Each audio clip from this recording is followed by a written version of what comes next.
Bonjour à tous, bienvenue dans Rencontre. La conférence mondiale de l'Internet 2021, l'un des plus importants forums technologiques que la Chine accueille, s'est tenu du 26 au 28 septembre à Wuzhen, ville de la province du Zhejiang, dans l'est de la Chine. Cette 8e édition, qui s'étalait sur 3 jours, avait pour thème « Construire une communauté avec un avenir partagé dans le cyberespace ». Alors, comment interpréter ce concept ?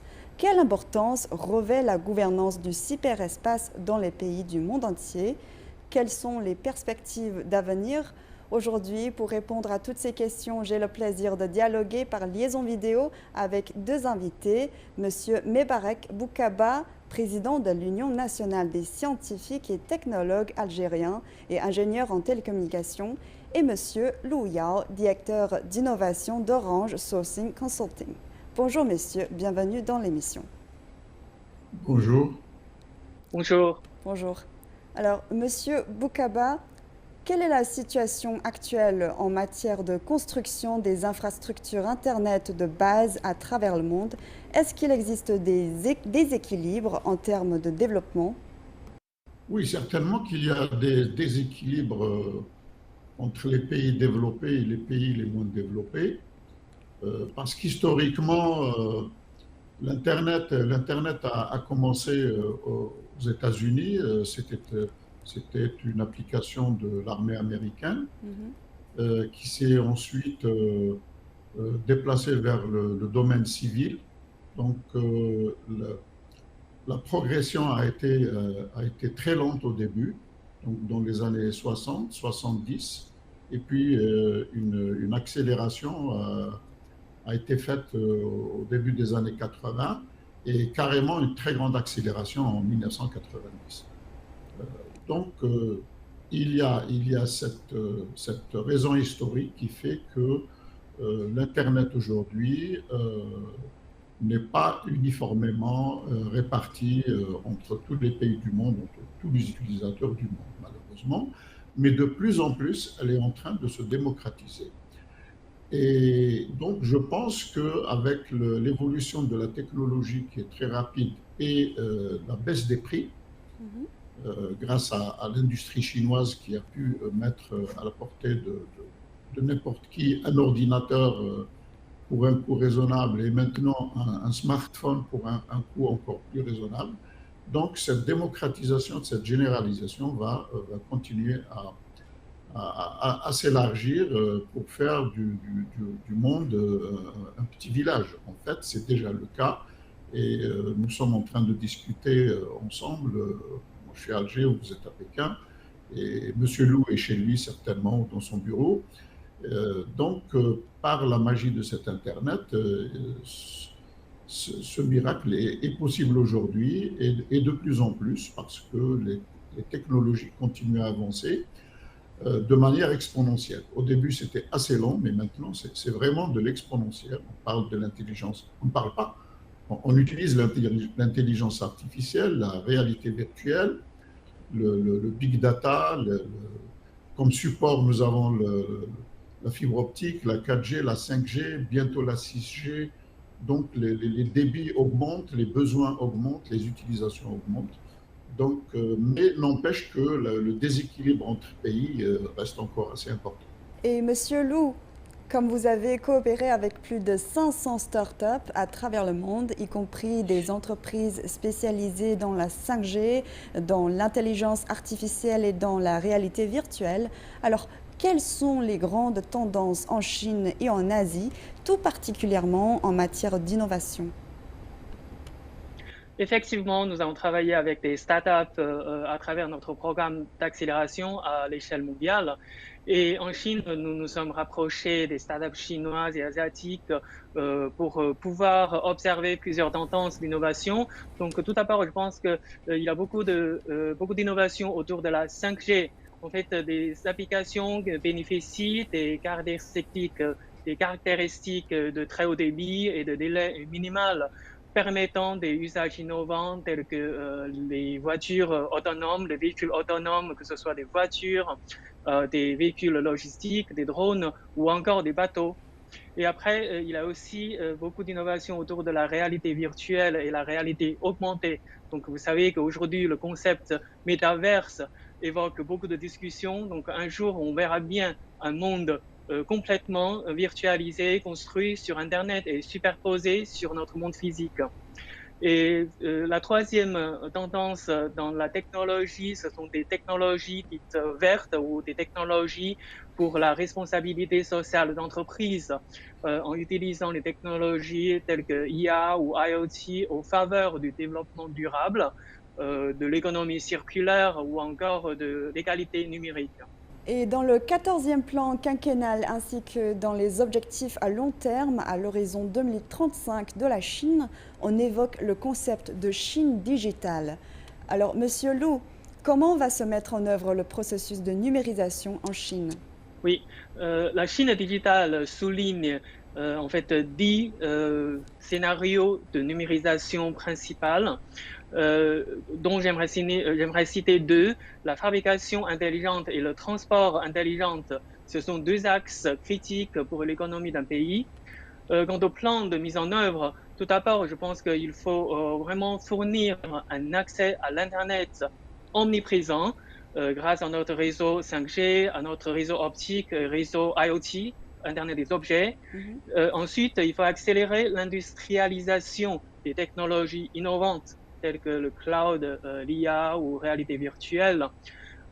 Finalement, il faut vraiment construire une société numérique avec des services mis en place dans plusieurs verticales, par exemple le service public, le transport en commun ou encore la planification urbaine. Quand on réfléchit un peu sur les atouts de la Chine, en fait, tout d'abord, je pense que c'est l'esprit d'innover et l'esprit d'expérimenter. Et ensuite, c'est vraiment une très grande échelle d'un vaste terrain d'application qui couvre presque tous les domaines en Chine. Et aussi, j'aimerais dire qu'il y a vraiment une vitesse incroyable de déploiement grâce à son efficacité de coordination. D'accord. Et en fait, la gouvernance du cyberespace est devenue un sujet incontournable et certains experts considèrent qu'il existe trois modèles différents, à savoir le modèle américain basé sur l'hégémonie, par exemple la gouvernance de l'Internet qui est assurée par l'ICANN, qui est totalement sous le contrôle des États-Unis. Il y a aussi le modèle oligarchique promu par certains pays développés occidentaux et enfin le modèle promu par la Chine, à savoir le modèle de consultation, de construction et de gouvernance conjointe. Alors Monsieur Boukaba, qu'en pensez-vous? Il y a des raisons historiques qui font que l'ICANN, qui est un organisme américain, contrôle totalement aujourd'hui l'Internet. Sur le plan de l'architecture de l'Internet, il existe 13 serveurs racines, on appelle ça les serveurs racines de DNS, donc Domain Name System, c'est ça la base, le cœur de l'Internet. On peut en faire un autre, on peut faire des milliers d'autres, mais il faut changer cette architecture existante. Bon, jusqu'à maintenant, ça a été géré de manière assez neutre. Mais rien n'empêche que demain, les États-Unis aient la volonté d'un contrôle encore plus sélectif de ce réseau de l'Internet. Et là se pose le problème, comme vous venez de le citer, des trois stratégies possibles. La deuxième, ce serait la gouvernance par l'oligarchie. Et là, on la voit venir avec le lancement d'une myriade de plus de 1200 satellites en basse altitude par la société de Elon Musk. Le fondateur d'Amazon veut faire la même chose, Apple veut faire la même chose, donc on va se retrouver avec déjà un réseau étatique, disons, dépendant des États-Unis en tant que gouvernement, et puis 2 ou 3 autres réseaux qui dépendront de grandes multinationales, de grandes sociétés, beaucoup plus oligarchiques que multinationales, c'est-à-dire qu'elles dépendront de la volonté d'une personne. Et là, ça peut poser un certain nombre de problèmes. Donc, on est dans une situation de compétition. Vous savez, dans les stratégies, il y a la stratégie de la coopération. C'est ce que la Chine demande. C'est ce que les pays en voie de développement demandent aussi. C'est que la majorité des pays du monde demandent cette stratégie de coopération entre tous. Il y a cette stratégie de compétition qui est engagée en ce moment par les GAFA, qui veulent en faire une source de revenus importante, donc rendre l'Internet commercial. Et puis, on risque d'aboutir sur une stratégie de confrontation donc, entre les grandes puissances, parce que l'Internet est vital. Donc, de mon point de vue, il y a quelques principes qui doivent être assurés. Comment, je ne sais pas, est-ce qu'à travers une conférence nationale, un moratoire international, je ne sais pas de quelle manière ce sera fait. D'abord, il faut assurer l'universalité et l'indépendance de l'Internet. Ça, c'est très important. L'Internet est un support qui doit être universel et indépendant. Il doit continuer à être gratuit, comme maintenant. Il doit être neutre et il doit être sécurisé. Internet doit être neutre, c'est-à-dire qu'il ne doit pas servir à favoriser les uns par rapport aux autres. Et puis, il doit être sécurisé, c'est-à-dire qu'il ne doit pas servir de moyen de... Je ne parle pas des individus. Les individus, là, nous avons des moyens de lutte contre la sécurité du web, qui doivent bien sûr être renforcés collectivement. Je parle là de l'utilisation par des nations, par des pays, contre d'autres pays. L'histoire nous a enseigné que l'esprit belliqueux des gens existe toujours et qu'à tout moment, cela peut déboucher sur des confrontations en se basant justement sur l'Internet, parce qu'il sera devenu à ce moment-là un outil vital, le nerf de l'humanité, ce serait l'Internet. Bien sûr, on a déjà l'exemple du GPS. Le GPS est une application de géolocalisation. Au départ, GPS était une application américaine.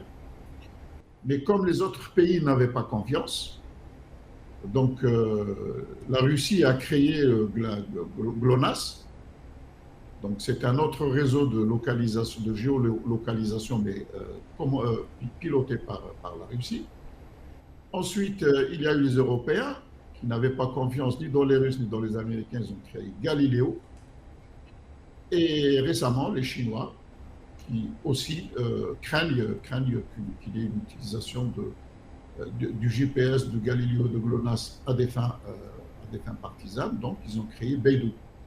Donc aujourd'hui, on se retrouve avec 4 systèmes de géolocalisation dans l'espace, chacun utilisant une trentaine ou plus de satellites.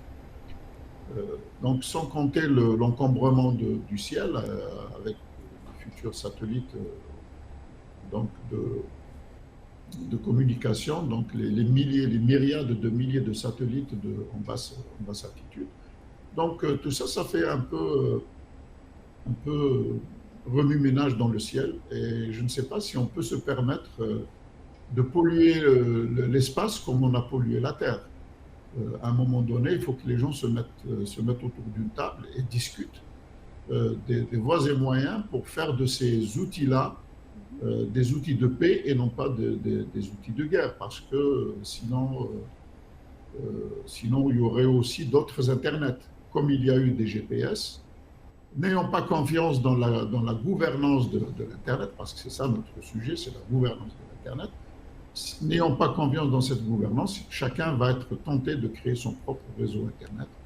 Et à ce moment-là, ça serait comme pour le GPS, avec une multitude de protocoles. C'est possible, techniquement c'est tout à fait possible, ça ne pose aucun problème. Donc l'Internet doit d'abord être gouverné par la confiance. La confiance et la transparence, c'est-à-dire qu'il y ait un engagement, un genre d'engagement mondial, pour que l'Internet ne serve pas les uns contre les autres. Ça, c'est extrêmement important. Sinon, on va s'acheminer vers des situations un peu compliquées. En effet. Voilà. aujourd'hui, les technologies de l'information sont déjà partie intégrante de notre vie quotidienne et cela signifie aussi le risque d'exposer nos informations au public. Et Monsieur Lou, selon vous, est-ce qu'il existe des méthodes permettant de protéger nos informations personnelles et la sécurité des données des internautes? Et comment faire mieux pour protéger les internautes? Je pense qu'il faut commencer par établir une confiance mutuelle ou multilatérale. Euh, je pense que le rôle de la législation et la régulation est vraiment très important là-dedans. Donc, la Chine a déjà introduit une loi sur la cybersécurité et on attend très prochainement une nouvelle loi sur la protection des données personnelles. Et après, il faut vraiment renforcer la protection de nos infrastructures, notamment par ceux qui les opèrent, par exemple le gouvernement ou un opérateur télécom ou encore des compagnies Internet. Et finalement, il faut aussi que les internautes aient une conscience eux-mêmes de dire non aux applications malveillantes, de vraiment faire leur choix par leur comportement digitaux. D'accord. Et Monsieur Boukaba, qu'en pensez-vous? Oui, effectivement, l'arsenal juridique et législatif est important, Mhm. mais la sécurité 100% n'existe pas. Elle est impossible. Nous voyons tous les jours donc des actions, des contractions, des virus et des antivirus. C'est un petit peu comme dans la maladie, là. On voit des variants donc, qui évoluent. Euh, Moi, je pense qu'on ne doit pas se baser sur la bonne intention des uns et des autres, ça ne suffit pas, parce que le monde est ainsi fait. Euh, il faut qu'il y ait une charte internationale, une législation vraiment internationale sur laquelle tous les pays soient d'accord pour protéger les données personnelles et les données sensibles des entreprises. Parce qu'aujourd'hui, de manière indirecte, c'est-à-dire parce qu'il n'y a pas que l'accès direct aux informations personnelles qui pose un problème, il y a l'accès indirect à travers les réseaux sociaux, parce que dans les réseaux sociaux, vous donnez un certain nombre d'informations qui vous concernent, et grâce à l'intelligence artificielle, ce réseau social va collecter vos informations chez vous et chez vos contacts, et de manière qu'au bout de quelques jours seulement, il a une carte très précise de votre personnalité, de ce que vous aimez, de ce que vous n'aimez pas, à tel point que le réseau social va vous connaître mieux que vous vous connaissez vous-même. Donc, ça aussi, il y a comme a dit M. Lou, il faut qu'il y ait une morale. Mais comment est-ce qu'on peut compter sur la morale des gens quand ils n'en ont pas? Ça peut poser un problème. Et quand les données personnelles sont vendables, sont commerciales, deviennent des données commerciales. On a vu des cas, je ne voudrais pas les citer, de sociétés très bien connues qui ont exploité les données personnelles à des fins politiques ou à des fins commerciales. Donc, qu'est-ce qu'il faut faire pour empêcher ça? Sinon, alors à ce moment-là, il n'y aura plus de vie privée. Et puis aujourd'hui, il y a d'autres dangers dans la réalité virtuelle. Aujourd'hui, on peut parfaitement me faire dire ce que je n'ai pas dit, ou de prendre le discours de quelqu'un d'autre et de le mettre sur moi avec une réalité extraordinaire et dire voilà ce qu'il a dit. Mm-hmm. Toutes ces choses-là, aujourd'hui, sont sur la table, n'ont pas de solution. Mais je pense que les êtres humains sont quand même assez intelligents pour ne pas aller à leur propre autodestruction et essayer de trouver des solutions, parce qu'il ne faut pas compter que sur la bonne volonté des gens. Là, il y a toujours des bons et des mauvais. On ne peut pas changer l'humanité et on doit se protéger. Et nos États sont responsables de notre sécurité. Et au-dessus de nos États, il doit y avoir une organisation mondiale qui, elle, doit être responsable au niveau racine, au niveau supérieur de cette sécurité des individus et des entreprises. En effet. À l'ère post-épidémique, l'économie d'Internet joue un rôle remarquable dans le redressement économique. Alors, Monsieur Lou, avec le développement rapide du numérique, quel rôle les entreprises doivent-elles jouer? Je pense que pour les entreprises, il est essentiel de tout d'abord avoir une stratégie numérique. Par exemple, des réflexions sur l'infrastructure, sur l'application, sur la sécurité, afin de s'équiper d'une expertise numérique. Et après, je pense que les entreprises doivent être encouragées à être ouvertes à adopter ou proposer des technologies innovantes. Par exemple, en utilisant la commerce en ligne, les réseaux sociaux, la 5G, etc. Je pense qu'il est aussi très important pour les entreprises de réfléchir sur la responsabilité sociale dans un contexte numérique. Par exemple, l'influence sur une beaucoup plus grande audience par Internet ou encore l'optimisation de son efficacité énergétique quand il s'agit des réseaux ou des serveurs que l'on utilise. Et aussi, il faut réfléchir bien sûr sur la protection des données. Et un livre bleu a également été publié au cours de la conférence mondiale de l'Internet intitulé Rapport sur le développement de l'Internet dans le monde 2021. À votre avis, Monsieur Lou, quelles sont les perspectives de développement pour l'économie de l'Internet? Et en matière de développement de l'Internet, quels sont les domaines où il existe un fort potentiel de coopération sino-européenne ou sino-française? Moi, je suis convaincu que l'économie de l'Internet va évoluer vers un tout nouveau système d'échange de biens et services avec de nouvelles règles et nouveaux modèles économiques. Donc, en termes de coopération sino-européenne ou sino-française, je pense que tout d'abord, il faut regarder sur la commerce en ligne internationale à travers les frontières. Et aussi, je pense il faut aussi réfléchir ensemble sur la fintech, par exemple, sur la monnaie digitale, sur de nouvelles façons de paiement, de transactions euh, entre les pays.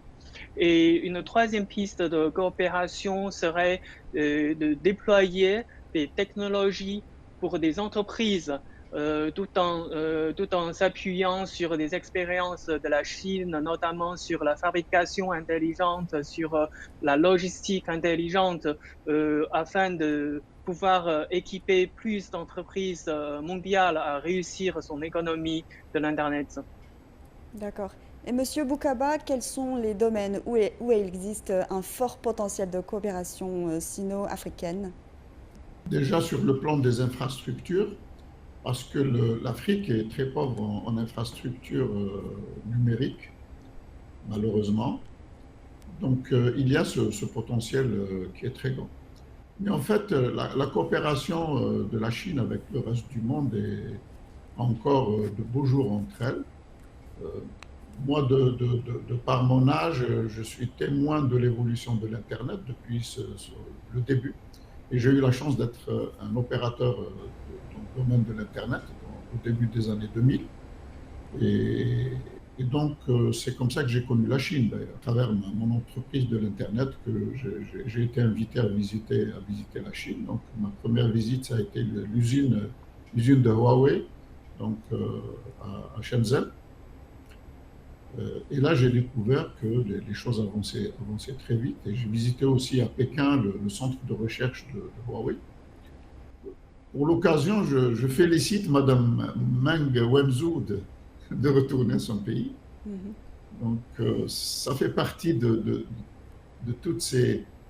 Elle a été victime quand même de la lutte entre les grandes puissances sur la maîtrise de la technologie de l'Internet, finalement. Donc, puisqu'on parle de 5G, on parle de. Voilà. J'ai été donc témoin de cette période où l'Internet n'existait pas, et ensuite les balbutiements de l'Internet. Et aujourd'hui, on parle de l'Internet à très haut débit, réalité virtuelle, intelligence artificielle, des robots, etc. Et je dois dire que sans l'entrée de la Chine dans ce domaine, aujourd'hui encore, les pays sous-développés n'auraient pas cette possibilité d'accéder à l'Internet. Je me rappelle au début des années 90, un ordinateur personnel de type Macintosh, Apple Macintosh, coûtait à peu près l'équivalent de 10 fois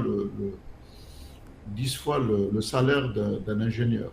Donc, et dès que la Chine a commencé à rentrer dans le domaine de la fabrication donc, des PC, des ordinateurs, les prix ont été divisés rapidement par 20.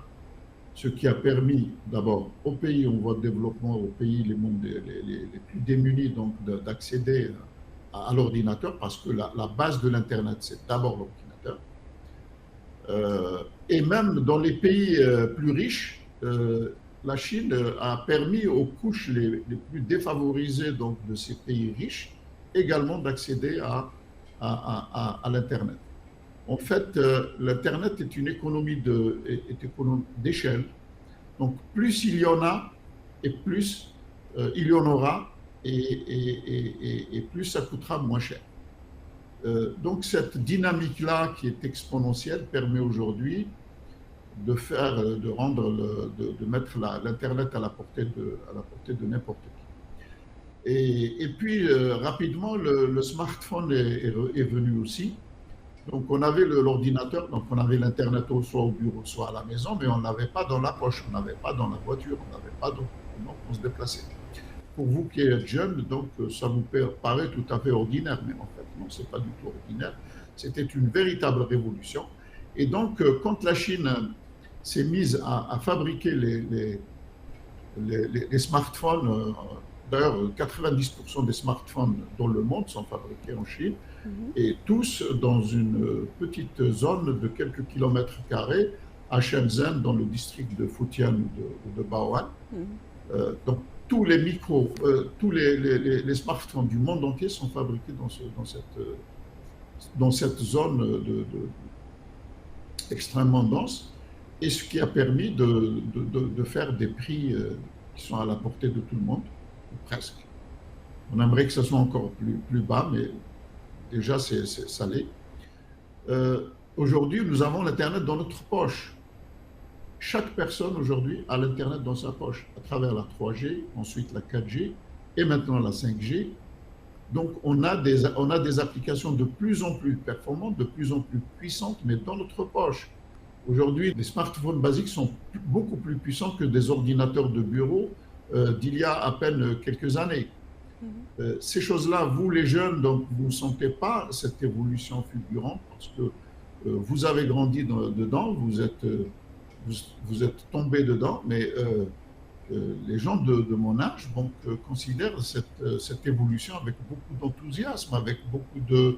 Ce qui est dommage, vous par contre, vous n'avez pas cet enthousiasme-là, vous ne voyez pas les choses de la même manière que nous les voyons, avec ce plaisir extraordinaire de voir quotidiennement les choses évoluer. C'est des miracles au quotidien. Vous les sentez moins parce que vous êtes né dedans. Donc, la contribution de la Chine a été extraordinaire au développement de l'Internet.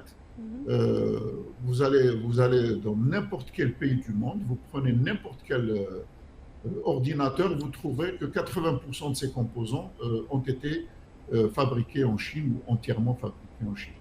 La même chose pour les smartphones, la même chose pour les modems, la même chose pour les imprimantes, la même chose. Vous voyez, donc cette contribution-là est extraordinaire parce que sans cette contribution, l'Internet aurait été juste pour certaines couches, pour certaines grandes entreprises, à des coûts extrêmement élevés. Donc, la Chine a permis la démocratisation de l'Internet, la démocratisation de l'informatique. Merci Monsieur Boukaba, merci Monsieur Lou pour avoir partagé vos commentaires avec nos téléspectateurs. Et c'est la fin de cette émission. Merci de l'avoir suivi. À la prochaine.